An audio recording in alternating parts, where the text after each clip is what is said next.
Gentlemen and ladies, welcome to another Breacher's Gun Stats video where I do an in-depth analysis of every gun in the game. In this video, I'm going to show you why the Jesper is one of the best pistols you can choose. Here's a list of everything we'll be covering, so be sure to stick around so you don't miss a single thing. Number 1. The cost. One of the best parts about the Jesper is it has no cost. Its attachments are the laser for 100 points, the sight for 75, and a suppressor for 50. When you buy a laser, it slaps into the front of your gun so you can know where you're aiming at. But be careful, the enemy can also see where your laser comes off. So, this can give away your position and any element of surprise that you have.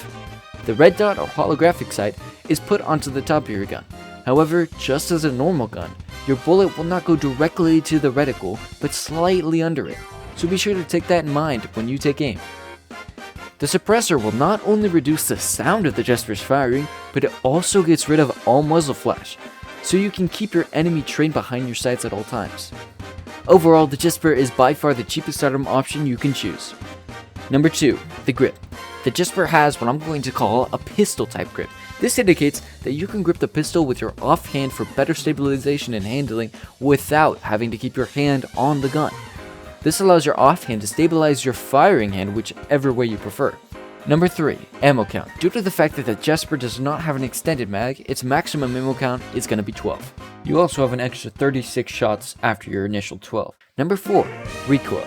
Recoil was a little difficult to find out because I couldn't just look at some numbers. However, I have determined that the recoil of the gun is in tandem with how fast you fire the Jesper. While two-handing the Jesper and firing it at its fastest potential, you will get only upwards kick. On the chart shown, you do see some left and right movement, however this is due to human error. While two-handing the Jesper and firing slightly slower than the gun's maximum fire rate, you will see that there is little to no recoil on the gun. I've also determined that the suppressor does not affect the recoil of the gun. You can also see that while one-handing the gun, the recoil is quite significant. Number 5. The fire rate. The Jesper is a pretty fast pistol that can fire quite quickly if you have the trigger finger for it. In order for you to fire the gun at its fastest fire rate, I had to personally end up using 2 hands to fire the trigger quickly enough. For the Jesper, you can get around 8 rounds per second. However, I feel it is best to stick with one trigger hand because of the minimal recoil that will come with it. If you made it this far in the video, I want to thank you so much for watching and ask if you could drop a like if you're enjoying the content so far. Also, if you could subscribe, that would mean the world to me. My current goal is to get to 1,000 subscribers and each contribution will help make the difference. Now back to the video. Number 6. The reload time. The reload time of the Jesper is 0.4 seconds.